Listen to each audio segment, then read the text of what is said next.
Well, hello, creatives, community, and kind folks. Welcome to RPG with DBJ. I am your host, DBJ, and you, all of you, are the co hosts here on this channel as we talk live and unscripted over 3+ platforms each day about various things related to tabletop role playing games. And today we are going to talk about another Fiverr list, and that is info dumping. Yeah, info dumping in tabletop RPGs. So, sometimes we those of us that suffer from world builders disease, sometimes players, they sit down. We already hashed out all the problems about PCs coming to the table with character concepts that really don't fit in. We've already hashed out the day we're going to meet. We've got a lot of the issues taken. What kind of digital tools are we going to use? What kind of a platform are we going to broadcast over? And we got all that out the way. And then the players come to sit down, and you have this great imaginary world that you spent hours upon dozens of hours working on in during your waking day and going to sleep thinking about it. And unfortunately, maybe your players, in their minds, all they imagine you is standing above their keyboard or their character sheet, and you drop trowel and start to deposit a swirly set of soft serve right on top of their character sheet as your proverbial sphincter of a mouth starts spewing out gobbledygook. And yeah, how do we go from, like, players who are just like got their nose turned up the minute you start talking about your world into into maybe something that's a little bit more interesting? So uh, how do we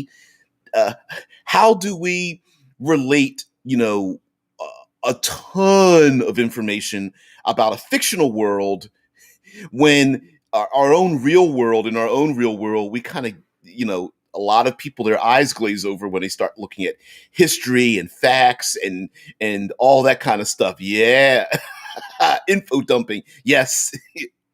Yeah, shit tons of lore. Let's dump some info. Yeah, how we maybe we might have to learn how to pinch a loaf every once in a while in a little bite-sized chunks, instead of like just like turning on the soft serve thing, like like you're gonna open up your mouth, players. Right. um this has been an issue since day one. And like Paradox Talk says, I love me some lore. Not everybody. Yes, I'm a bit of a lore fiend, or rather, I'm a lore fiend depending on where you go with it and how you go that way. Oh man, Paradox Talks is like, no wheezing the juice. As DMs were like sharting the whole time. It's like, I thought I farted, but I think a ground squirrel popped out. Mm-mm-mm-mm. Mike's like, map contains clues. A player map without borders, but with clues like towers and monsters drawn on it. I don't see too many maps like that much anymore. I like a map with a question mark on it, which is something that we're going to get into as well. Uh, Mike, always on the same page. Yep, NPCs know imperfect lore based on their experiences and rumors. Yeah, you'd be surprised how many players get not almost offended when an NPC who isn't lying tells them something that's not true. Yeah, like, no, they don't know what a dragon is. It's scaly and flew in the air and breathed something out. They don't know that it is or isn't a dragon.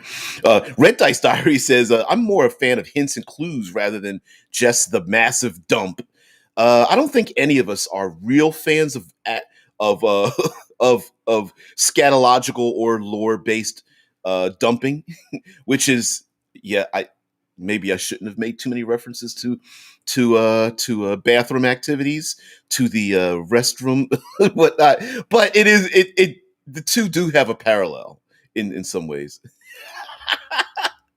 Red Dice like, don't want to blow your lore dump sphincter too early in the season. Yeah, the session. Yeah, because I mean, you get a little sore, too much iron in your diet, and it's like, oh, yeah, oh man, yeah. Could you pass me the ink pen way over there? Uh, all right, we'll get into it. Mike says the old school rumor table used to be great lore clue, lies mixed with truth. DCC still does that. Dungeon Crawl Classics, if I'm not mistaken, their modules. Remember back in the day when adventures were called modules? They still use those. Yeah, Red Dice. Yep, love a rumor table. Rumors. Look at all these rumors. Pelora says, I must say, I find this difficult, especially with weirder settings. In game, I'm fine. It's just the front loaded context I find difficult to communicate. Players are lazy assholes and don't read. Wow. Whoa, whoa, whoa, whoa. This isn't the time or place. Yes, it's the perfect time and place to talk like that. Yes, you're absolutely correct. Okay, because we have all one of the things I wrote down was like, how many world builders who suffer from that disease like have wiki pages and document after document and dog-eared notebooks and what is it, world anvils and obsidian portals and things just filled with lore after lore, files of images we stole off of, borrowed from Deviant Art and Art Station and so on and so forth. Hell, I remember back when it was Elf. Oh, not Elf Quest. What's the website? Elf something. And what's the other? Elf. Pinterest is a huge place to go find yourself some art. Yeah, I don't know. Paradox Talk says my Discord has a library of the world's history and hidden lore. If they choose to read it, then then there is one up for them. Yep. I'm a 3x5 or two. Mike says I used an entire 3x5 card set to write rumors, some true, some lies. So when the PCs decided to hang out in town, either shopping or at tavern or the like, they drew a card. I love it. And we're going to get into this thing about lore and rumors and whatnot, because the rumor part, there's a technique to that. And actually, there have been gaming books written that way. Hey, Cam, it's been a while. What's up? Red Dice says, I remember when adventures were called modules. Now, if only those damn kids would get off my lawn. They're modules, damn it. French toast, what? Huh? Um, Red Dice continues. I've started using the secrets and clues idea from Return of the Lazy GM for my games. Okay, in the background. Hey, Sophie Sophs. She's still thrown off by the by the standees behind me for my co-host there.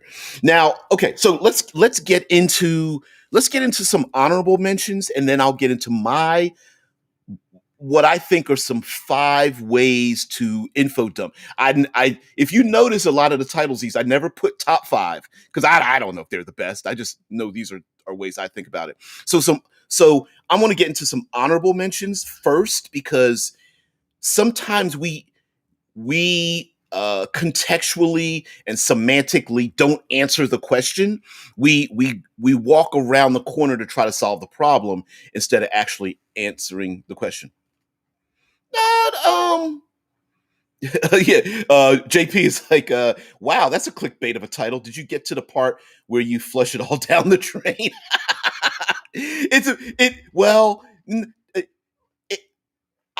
Let me defend myself a little bit.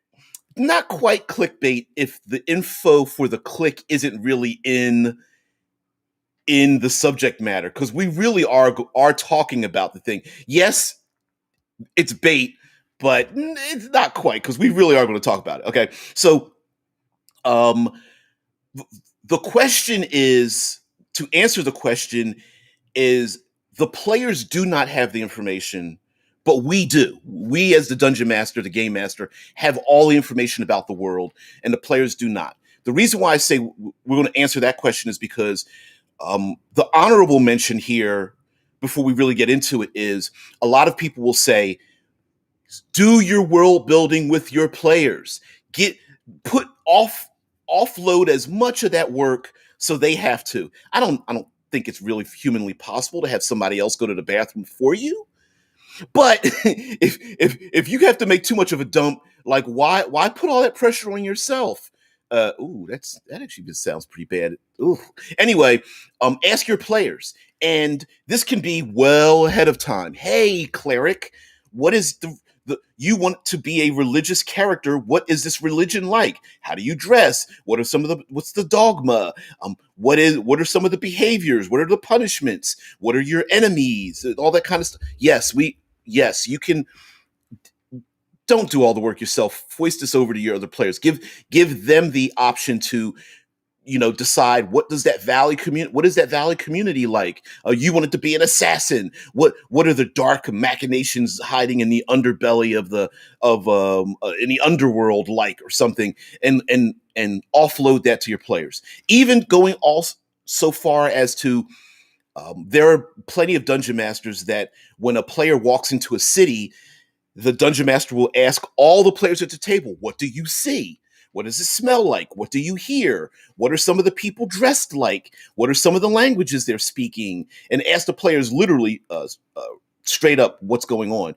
Now, that doesn't always go over very well. There are some players that get thrown off, like, why are you asking me? No, I'm asking you, what do you see? And they're like, small children playing with wood carved toys. Great. Okay, then that's exactly what's there. Right. And so what that easily solves the problem of doing too much front loaded work, like Pelora says, about having to explain an entire world to your players, and you don't want them like nodding off at the beginning of the game or during a session zeros or something.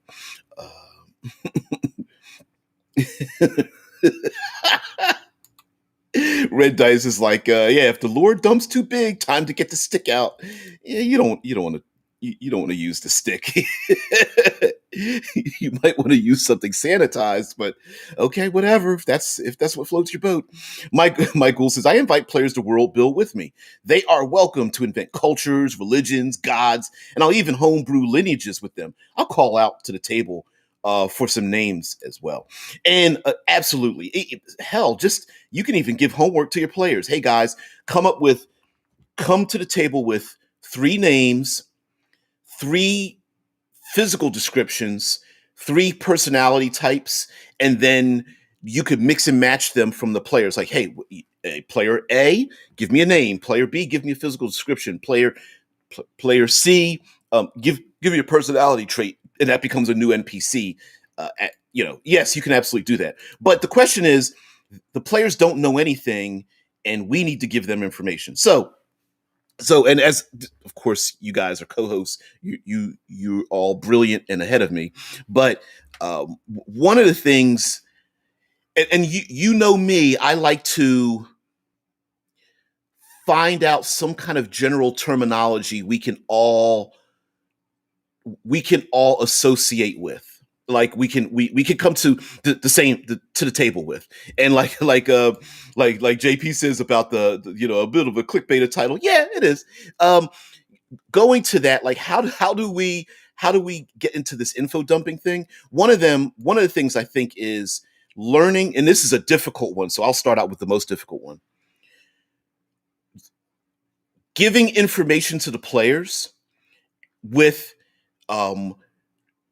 as little wording as possible, 1 to 3 lines of dialogue, 1 to 3 lines of description, knowing that we are giving them a hook, a question, an unanswered bit of our world, and leaving it there. So an example might be, if I can come up with one off the top of my head, players come into town, and an old lady, when they come in past the city guard through the gates, they come into the town in the fantasy realm, and the woman is like, Hey there, strangers, or something like that. Here's a moonflower for you, and you for the upcoming festival. I hope you're ready and you've brought a gift, right? And then the lady walks away. And the players have this like maybe strange, I don't know, pale flowers that are fully bloomed, but they look dead or something like that. And she pins it to their outfit or sticks it in their hair or attaches it to their backpack or whatever. And of course, the players might be a little bit suspicious of this old woman with this basket of flowers, and everyone's getting ready for the moon festival. Don't an- and then what you do is you do not answer what that is. Yes, you know, but you try to leave the reason of having rumors and the rumor mill and gossip and lore is to not just impart the information. You want to tease your players. You want to. So my first example is give the players just enough information to want them to ask for more information. Have NPCs come up to them and ask them strange, out of context questions. You know, have things in the city, things scattered around your city or the countryside or something that uh, is disruptive to what they think how things should be. Right. For example, maybe there's the way people are dressed, or they notice that there are when the players say have a greeting to local individuals there in the town, maybe they scurry away and hide their faces and close the doors shut. Why are they all running away from them? I'm just trying to say hello. Maybe as when the players go to ask somebody something, the person's got, like, I don't know, I was about to say a ball gag. They've got their mouth covered, and instead they write something down on a clay or a chalkboard instead. And they're like, why aren't they talking? They can talk freely, you know. A stranger comes by and places a single silver coin in the palms of each of the player characters and walks away. You know, like let the behavior be questionable. Like, why are they doing that? You know, and then that now not every player character is going to latch onto your hook, but at least it dangles the question. So try to give off information with a question mark at the end. Okay, my co-hosts say, I do an improv exercise with my players where one player names a color, one names an animal, and one names an action. Ooh, that's how taverns are named. Yep, the Dancing Green Rooster Inn, for example. I love that. I love that a lot. Stolen. Stolen. Yeah. And a color, an animal, and an action. And guess what? Some things in our world don't, yeah, do we really need to hold on to that? Not really. Not really. The name of a tavern, is it really that important to your world building? Like, are you going to be that sensitive about it? Maybe not, unless they do something dirty or pretty ridiculous. That's setting incongruous. I could see that, but other than Paradox Talk says there's a streamer whose full world building running 6 groups starting in the Stone Age, building the world and history and lore, then working up to Bronze Age. Ooh, I would love to listen to that. Yeah. Um, and isn't Micro? Oh, you guys know the role playing game. It's not really a game so much as a world building. I guess it's a world building RPG. Um, Microscope, that's it. Microscope. Woo. That you build the world outwards from uh, asking prompts, and then you role play a couple of the like the and yep microscope, and you role play through some of the drama that happens during the development of this world, and everyone comes together. So yeah. Red Dice says, I think players finding info on a document can be useful, since the player can then read it and summarize it to their companions. Also, they have the document to check back on later. As a matter of fact, that's the perfect way to do a puzzle. So, all right. Oh, come on, co-host, hold on, slow it down a little bit. Mike says it's better to describe a setting that makes players ask questions. Describe things such that the players ask why or how. Exactly. Don't explain it all.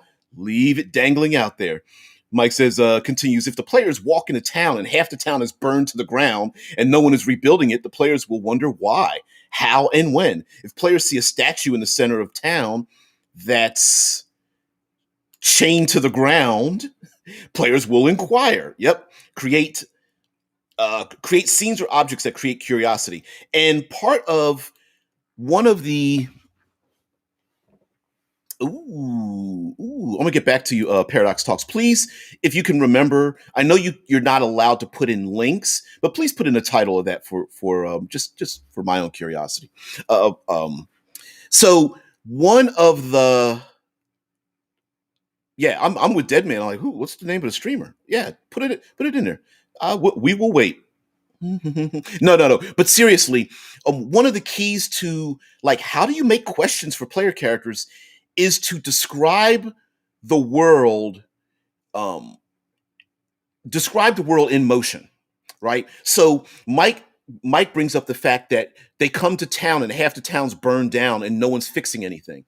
And describe it where you can smell the charred materials left over, and when the players come back, when the players thank you there, Paradox, when the players come by, it doesn't just look like a fire, it looks like maybe a bolt of lightning or power erupted from the sky, and it looks like a crater or something like that. Describe things as if the world is living, you know.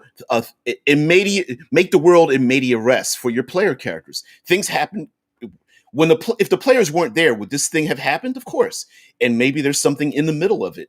And most people in real life don't explain who and what they are. uh, let's consider. Here's a perfect example. You guys know I'm a letter carrier. I'm a mailman here in the States. And on Saturdays, Jewish people, uh, part of some people who are very orthodox in the Jewish religion, do not perform official duties on Saturdays. So when I'm delivering mail, they don't sign for packages. They won't answer the door if I ring the doorbell because I need their help. I know this already, and I have customers. But if you're not familiar with that aspect of the religion, and you go to ask them about official business, or you ring the doorbell and they're sitting inside and they don't answer the door, you're not going to understand why they're not doing that. But they don't explain it.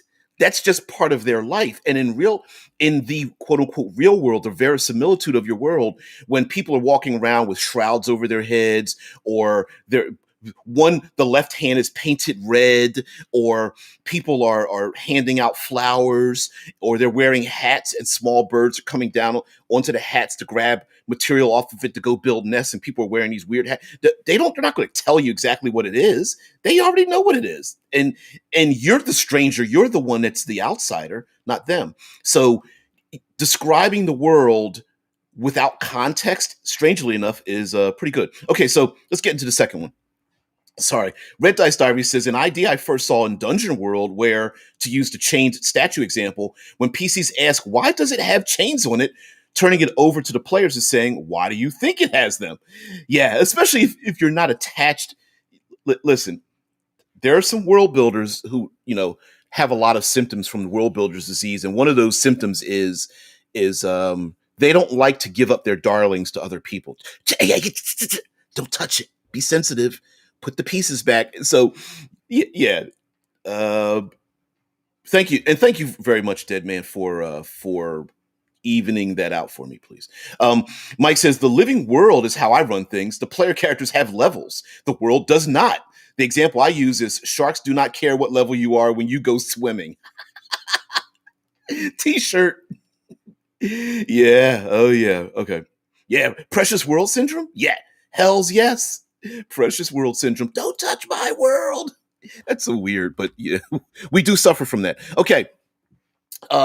So the first info dump idea is lots of questions, no answers. We give lots of questions. Describe the world from the point of view of the people living in it. People do not walk around explaining themselves. They just live, and the people, the buildings, the environment is what it is. But if players come up, if lightning struck a tree in our neighborhood and that tree fell down and it's burned, no one if you're driving a car, you stop at a stoplight and look over and look at this burned down tree. People aren't standing there pointing at the tree with a sign going, "This is why that tree fell down, and this is what happened to it." No, you just see it. Yep. Yeah, Dead Man. I mean, Red Dice. Red Dice is like, I never make anything in my world I'd be upset about the PCs destroying. You know what? That's something we don't talk about when it comes to world building. Don't design worlds made out of like crystal and and silk and your most precious commodities. You've got to build it with Legos and know that they're going to break it apart and maybe put it back up again. All right, so Cameron says, hey Cam, I once made too many rumors for one place. Is there a rule or rule of thumb for the amount of rumors per location? If so, would that number change according to the size of settlement? Good question. I would say the rule of thumb is, I know this sounds terrible. It's like fishing. So a bunch of bored and drunk people go out to go fishing. They're sitting on the lake. They fish and they throw a worm in or something, and they're trying to catch something. You don't need to throw out more bait until you catch until your hook hooks someone. I would say when the players grab a hook, stop throwing out more bait. That would be my thing.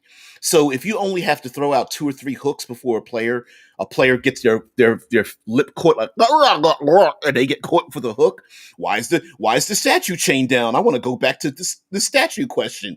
Then I would stop throwing out red herrings, because you might distract them like a kitty cat being distracted with thread or string when you're playing with a laser pointer. It's like that would be my rule of thumb. That once they get hooked, quit it with the red herrings, and then double down on what they've actually attached to. And if they lose interest, go back to throwing out those hooks out there again. Let's see. Red Dice says, I generally come up with 10 rumors or secrets per session. Okay. Red Dice. Better believe there's a chain statue turning up in my old school essentials campaign now. That's funny. Mike mentions the only time I shout down a player idea about world building occurs when they want something that is completely counter to the theme of a campaign, or that clearly is meant to empower one PC over others. Yeah, sometimes players will try to shoehorn in something like that. All right, so the second idea is taverns. Now, I'm going to continue to use the word tavern, but there are quotes around the word tavern, because I am redefining the word tavern as a social nexus point. And the second way to info dump is to have a social nexus point that is a microcosm of the events that are shaping your world. So, why am I using the word tavern? Because a tavern tends to be a social nexus point. It doesn't need to be a tavern. It could be a center square with a fountain and everyone hangs around it. It could be a monument out in the woods when people go by and they have conversations. It is having a social nexus point. Hell, the social nexus point might be the gates to the city state. And when people pass back and forth, there's gossip, there's rumors there. And a social nexus point that is a microcosm means that this location has elements of your wider world writ small in this one small location. So an example would be players go into the tavern and you hear them talking about how terrible the leadership is from the Council of Seven Wizards, and how draconian their rulership is. Maybe there are people talking about there's a family and there's kids playing with toys, and the toys look like small dragons, and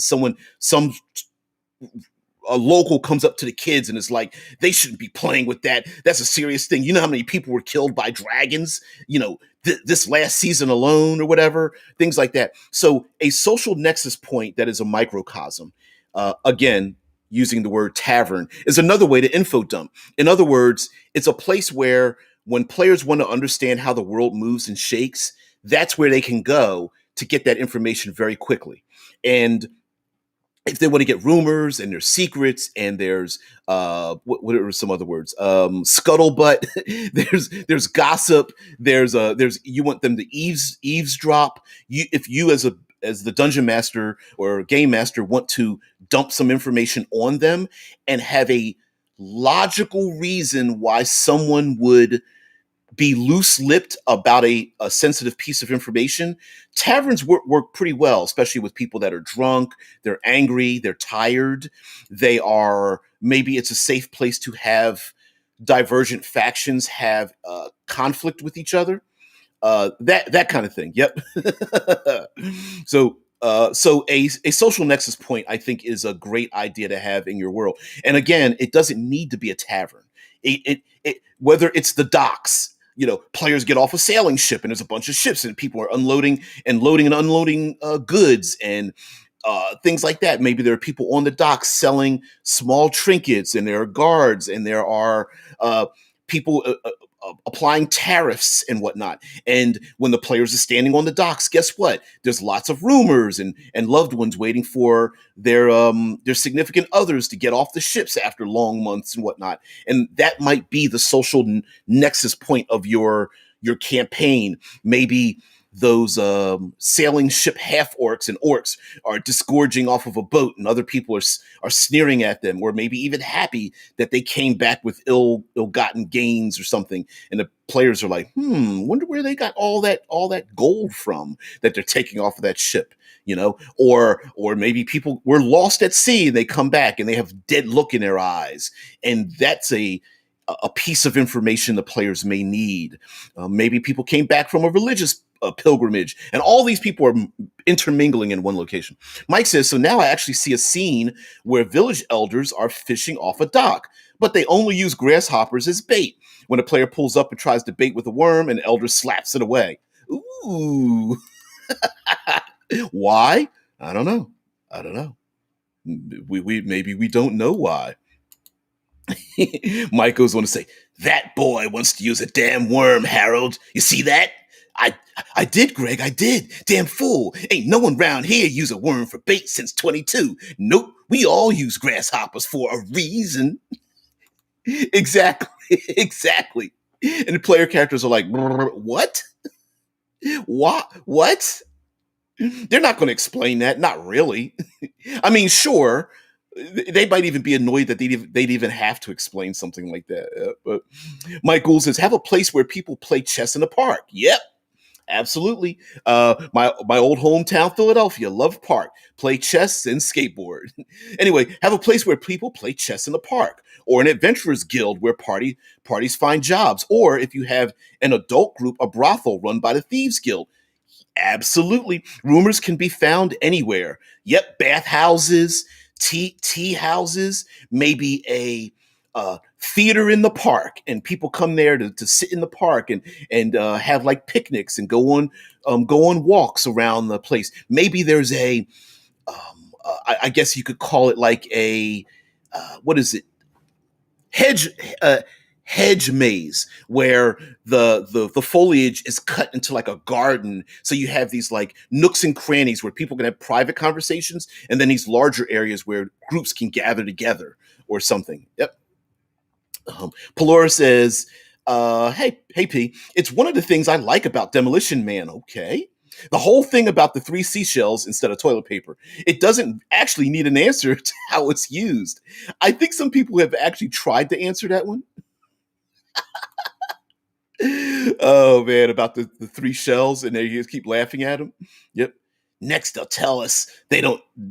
Next they'll be telling us they don't talk about the dark worm curse of 1623.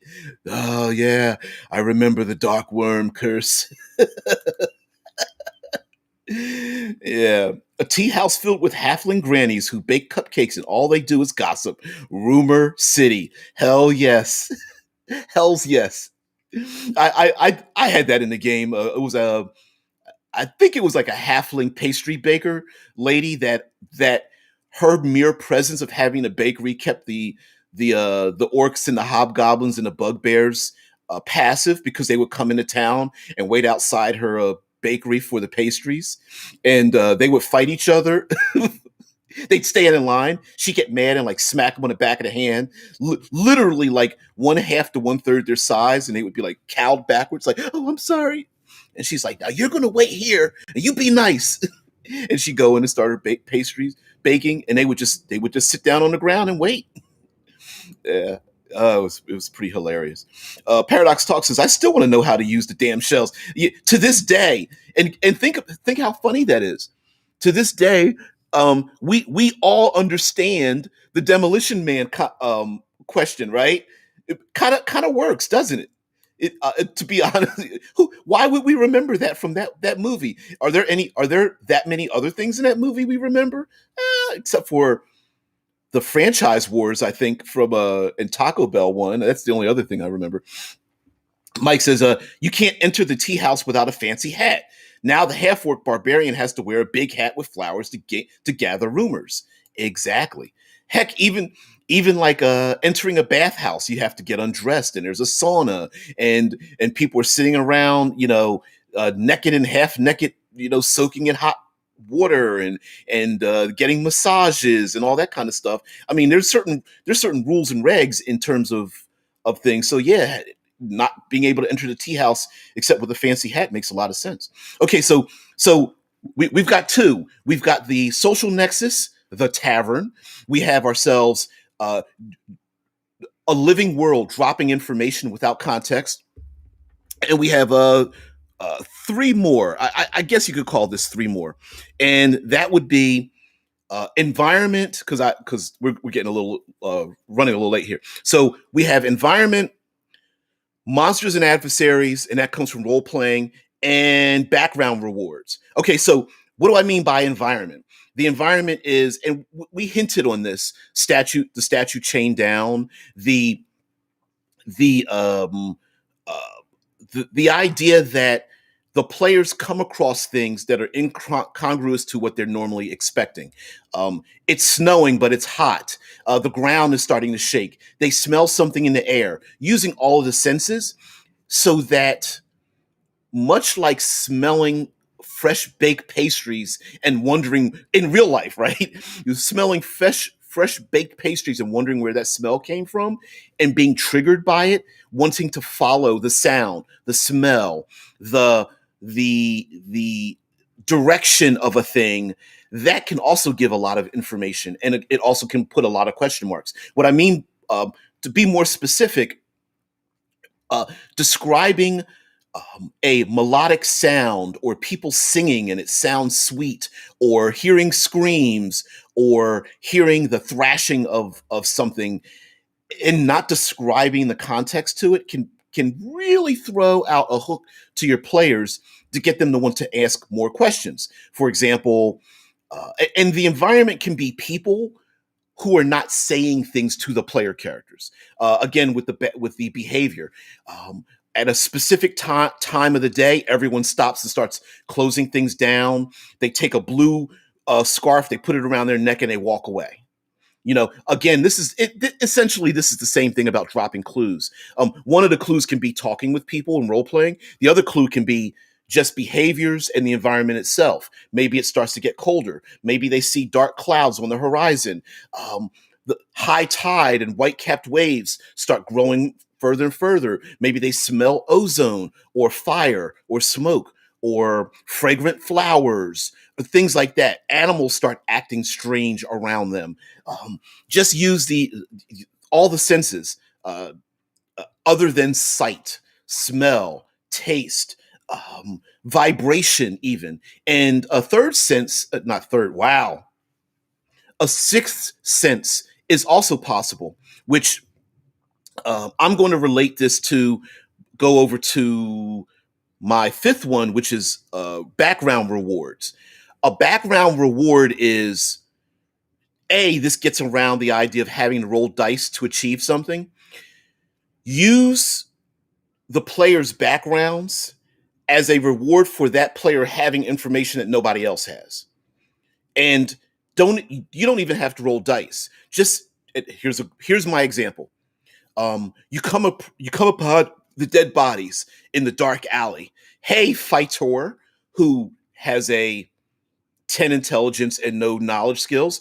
Hey, fighter, you've seen enough battles that you know that a single person with a razor sharp blade killed the half dozen thugs in the alleyway. and you know right away, oh, they were prepared to ambush this person, but whoever killed them did it quickly and fast, and half of them didn't even get a chance to draw their own weapons, right? Give pieces of information to the players, and that player specifically, like, you know this thing. Oh, you without even, you don't roll the dice. You know this. Hey, wizard, you go into the library and you know they have books that are rare and ancient. Hey, rogue, you see a pickpocket across the city square or something. You know this. You're better at it than they are. You've seen this happen many a times, and um hey, druid, you know that the seasons are changing, and that crossing, you know the trees have been marked by, I don't know, the owl bears have marked the trees, and you're going into their territory because you already know this. Give And this may not be necessarily based on statistics, but put the information. Not only are you rewarding the player, hey player, you're special. You already know this. You don't have to roll some dice to get that across. And keep it short and sweet, too. Mike Gould says the golden rule: never place necessary information behind a roll. Hell no. Never do that. Find ways to give that out. Absolutely. And if a player, this also allows us to, I hate to put it this way, but I'm going to do it anyway. This also allows us to train your players. What I mean by training them, don't have them always reach for the dice to make that perception check. Right? Try to circumvent the perception check. Um, um, uh, uh, in insta knee jerk reaction every time a player turns a corner. I make a perception check. They go into the tavern. I make a perception, like, stop. Put the dice down. Here is what you already know. Now we can go further into using perception, using insight, using investigation, using persuasion. We can go a little further, but up front, hey, you player that's been sitting in the background, no, you're special today because in this particular situation, you know the specific piece of information. And like I said, make it short and sweet. And then if they're like, "Oh, I'm the special one," the wizard goes, "Oh, I know that this library is special. Hey, can I search around the library and blah blah blah blah blah?" And in the back of your head, you're like, "Ha ha, I got you." now you want to know some more, right? It leaves that question. Hey, Fightor, of course you know how these people were killed. As a matter of fact, you might even remember having had seen this before. Oh, really? My Fightor knows this kind of thing. I wonder if it's somebody from my background. I wonder what kind of weapon it is. I bet it's magic. I wonder what caused them to surround this person. Maybe they didn't understand who they were about to fight. I wonder if this person is I don't know, the right-hand man of the big bad we're chasing. But all of a sudden, the player starts making up their own things. Mike says Star Trek, the original series, had an episode called The Red Hour. 1 hour every day, people went nuts, like the Purge. Then at the end of that time, they went back to normal, like nothing happened. Why? Exactly. Yep. Mike also says flashbacks are a way to move forward. Yep. Flashbacks. Player character sees a thing, has flashback, the scene relates in some way. Flashbacks are perfect. Yeah. Flashbacks are awesome. Hey, you remember when you were 8 years old. You remember this from last week. You had the same conversation with the city guard when you entered into the city state 3 hours ago. Let's flash back to that moment. Hey, remember when you were training with magic and that one student left out pissed off who had great talent but had no self-control? Well, guess what? When you bent down to detect magic, you sensed the same chaotic, weave in the magical ley lines or something like that, right? No roll, no arcana check. You just give it to them. I am now Fightor, the fighter. Know my power. Exactly. All right. So monsters and adversaries. This is my last one. So monsters and adversaries can have behaviors that are questionable for your player characters. And guess what, people? When we start getting top-headed and we start looking down at character sheets and start rolling dice, role-playing doesn't have to stop. Have your monsters and or intelligent speaking, whatever the case might be, have them do things that are questionable. Uh, if they are intelligent monsters, let's go with our monstrous humanoids. When the monstrous humanoids go after the player characters, have them say something out of context to the players. You know, when the typical players going down the road and bandits jump out, maybe there's like a couple of ogres and there's a bugbears or something, and you could tell they're bandits and they're like, stop right there. You know, there's no way the the blue blades are allowed to pass through this region. You owe us our money. Players are like, what are you talking about? Blue blades, money. We don't owe you anything. I don't know what you're talking about, right? Have them mention things. You know, when Fightor the fighter starts, you know, has the ogre, you know, almost pinned to the ground, and ogre's like, die, you fight like the other one with the blue blade. Where did you learn to fight so good? Who's with the blue blade? What are you talking about? I don't have a blue blade on me, right? But relate it to other bits of information. Maybe the monsters are acting a particular way. Maybe they act a certain way because the ranger casts, I don't know, can they cast dancing lights or drew? It doesn't matter. Someone uses an arcane ability and the winter wolves calm down and they're like hypnotized by the dancing lights and they start to chase the dancing lights. And I'm like, we've never seen that behavior before. Or the owl bear attacks a player character and tries to rip open their backpack and steal something rather bizarre out of their backpack. And they're like, what? Why'd they steal my cloak or something? And someone's like, can I make a nature check or a survival check or something? Good, make a nature check. And like, yeah, it smells like the swamp that you came from before. Like, I wonder what that has to do with anything, right? Dead man also.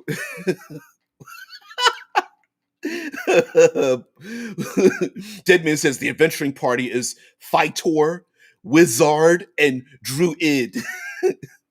Come on, Drew. My name is Druid. I am Id of Drew. Wizard. Yeah, I love it. I love it. I wonder, hey, you could make a whole T-shirt with that on the front. These are all the characters in my last campaign: Fightor, Wizard, Sorcerer. Mike Gould says, players who choose keen mind, observant, or some sort of adept are great resources to abuse for lore dumps. Yep, they just see, know, or remember stuff. Exactly. And even if you don't have those people, you can cheat. Hey, cleric who went to meditate or went to sleep or pray or something, a small bit of information got left to you by an avatar of your god or an omen for because of bird signs or some other crap, right? Hey, warlock, uh, Claire Ick, Claire Ick. Oh, that's awesome. What's my character's name? Claire. Oh man, Balade. Did you just put in Balade? Hey, I'm a substitute teacher. Anyway, Kaiser Glantry says, I'm not a fan of general perception checks. I agree. Is there any skill which doesn't need perception? Everybody's eyes and ears are open all the time. Nature allows you to notice the strange behaviors of birds. Okay. All right. Since you made the point, although tomorrow's Future Friday, shit. You know what? I might kick out Future Friday. I don't know. All right, I'll do this.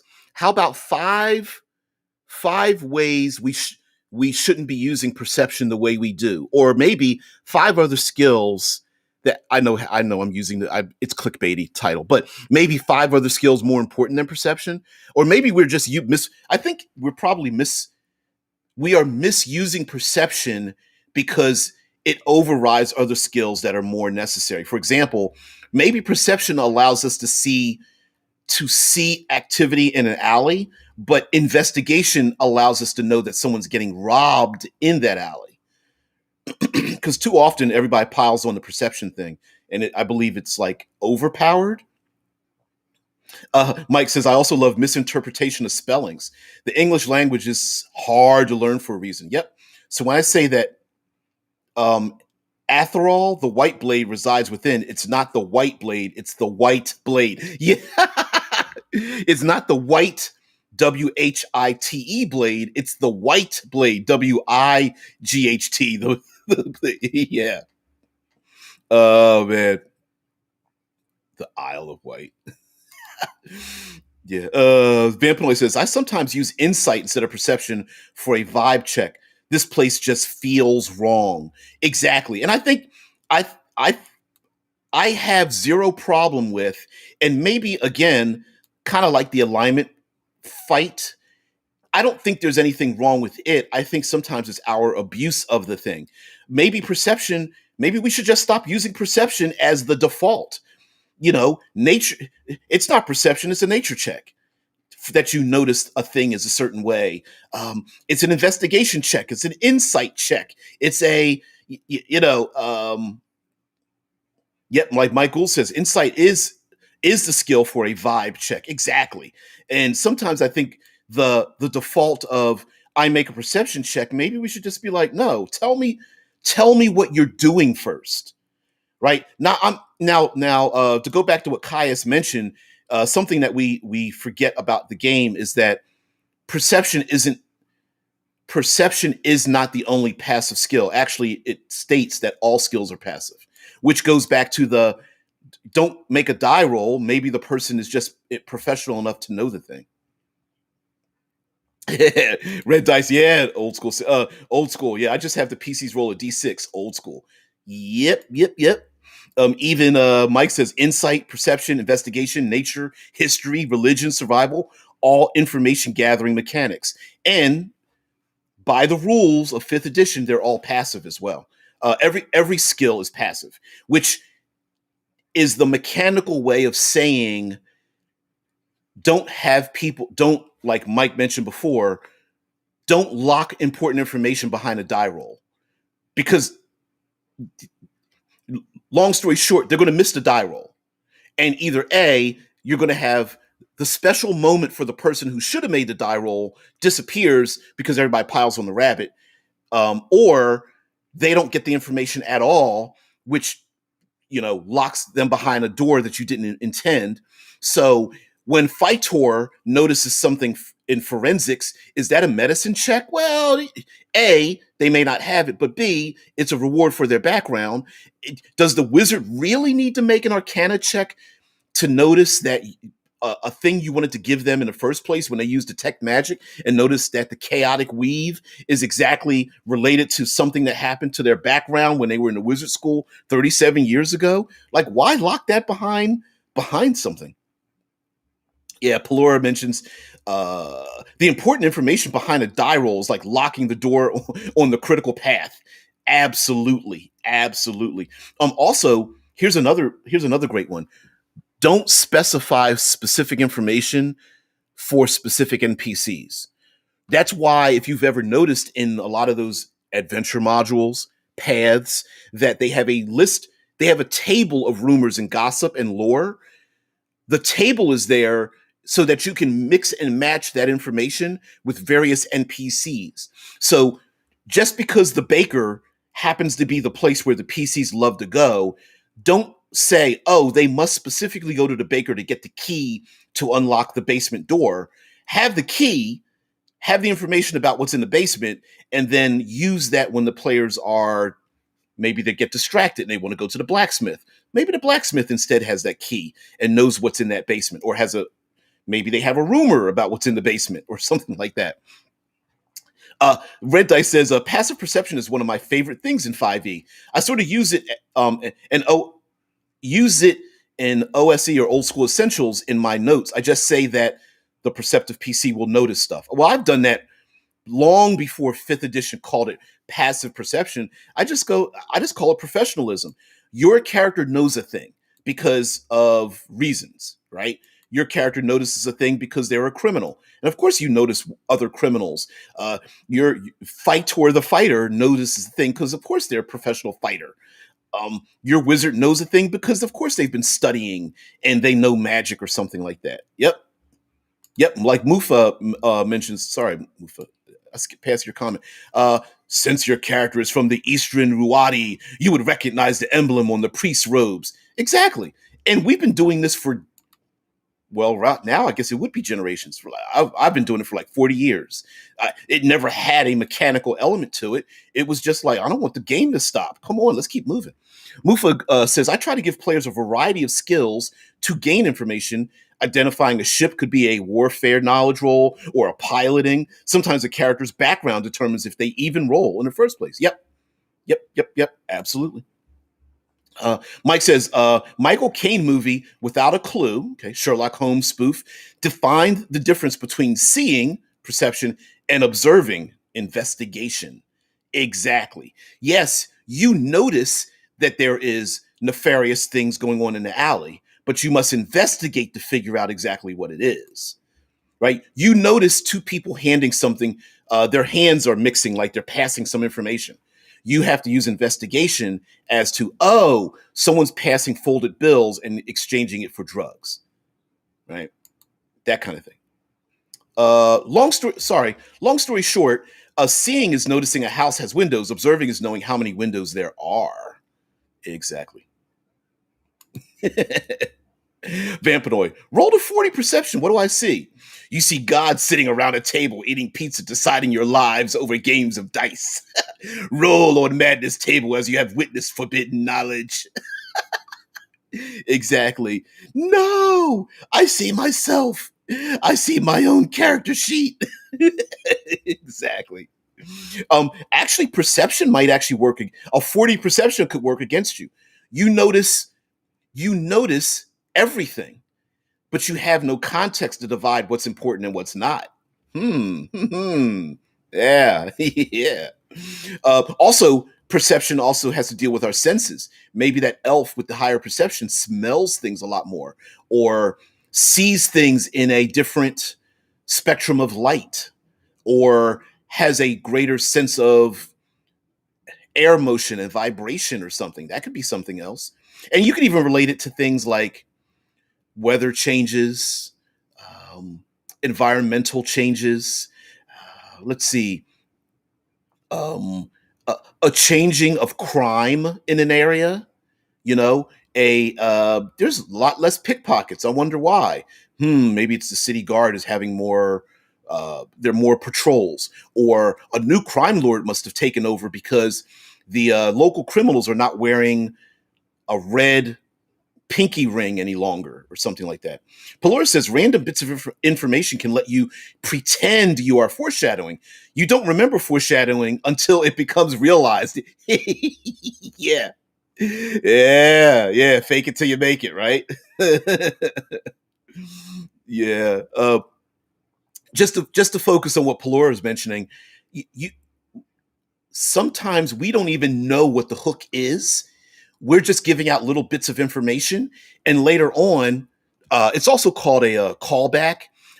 Comedians do this. A comedian will talk about someone that throws a brick in the air, say two or three jokes, and then talk about somebody getting hit in the head by that brick. Right? It's a callback. So the city state that has been half burned down and no one's bothering to fix anything, you may not even know why it happened. You just threw it in there as a detail. Later on, when the players fight the Bahir, then the players might go, I bet there was a Bahir nest underneath and a bolt of lightning burned down the town. And you, being pretending to be the brilliant DM, goes, you are so right. Wow, I didn't realize that you figured it out, right? That's the kind of thing. Yeah. Oh man. Red Dice says, pray you don't get one less, you be stricken by the Cheeto of misfortune. One, you need a 17 perception. I rolled a 16. Damn it. Here is the Cheeto. Thou art blessed or punished. Yeah, Mike says, skilled in sleight of hands, then you can see pickpockets easier. Skilled in performance, you can spot bad acting. Yep. Skilled in religion, you know that symbol is either fake or not local. Exactly. And this also gives a great spotlight to the players who know the nuance of the thing, right? Like maybe everyone is on a religious pilgrimage, but the nuance is, you know what? Some of these people aren't diehards. They're just going along to get along. Mufas says high perception could be really bad in Call of Cthulhu. Ooh, with your sharp eyes, you pick out some of the text in the open book. I didn't mean to read the Necronomicon. It was just sitting open. Oops. Oh man, disadvantage on not seeing a trapped glyph. Wow, wow. I wonder, is that wrong? Would that be wrong to punish the player with this? I built my character around like to be the perceptomancer. I put all my points in perception. Great, you notice all the glyphs and read every single one of them. You've now been rolls dice charmed 3 times plus roll dice again. Mike Old says, I have players who intentionally build huge passive perceptions. That stopped when I brought in Medusas. Yeah, you notice the Medusa's face through the cloak. I don't know, the veil she wears over her face. I don't want to see. Too late. You see everything. You always see everything. You can't sleep because you hear everyone snoring and everything. No, oh, you're a nose breather. Stop nose breathing. I can't get a long rest. Vampanoy says keen mind works horribly when trying to forget Necronomicon. Yep, I'm trying to forget it. And I'm also trying to forget that spoiled gas station a burrito that the dwarf purchased the other day, and now I'm living with the smell forever. Okay, so yeah, I think just to summarize a little bit, info dumping. There is I believe this was a small African proverb of how do you eat an elephant, and the answer is one bite at a time, right? You like a meal before it passes through us and comes out the other end. As I mentioned earlier with our scatological humor a little bit, in order to put a buffet in front of the player characters, keen mind should almost come with PTSD. Yeah, I can't sleep. I feel like if we just give out little small bites and pieces, little tastes, hey, this is what may come about in the future. Here is a taste of what is to come. Questions, leave that out there, and of course we have a social nexus for the players to hang around, a place where there is a specific place for players to go with rumors. It doesn't have to be a tavern. As a matter of fact, I would suggest that every small city doesn't necessarily have to have a tavern. It could be a back alley where everyone goes back there to smoke. It could be a ridge line where if you sit up on the ridge, you get to see the sunrise and sunset and everyone goes up there to have a snack. It could be in the shadow of a great monument to a hero and everyone hangs around this particular location. It could be like a traveling like Bedouin tribe and it's an oasis and everyone goes there to gather. So it's a gathering nexus. We also have dropped tons of hints by the actions of the NPCs and dropping that knowledge from NPCs who have information. They're unreliable narrators. Also, in real life, people don't explain themselves. They just have a behavior. So leave lots of questions open that way. Also, let the environment speak for itself. Maybe there are things that are destroyed, being built, that suffered environmental damage, that are being moved around, that they, of course, using the player character's senses, sounds, music. Maybe they smell something, things being baked or burned or acids.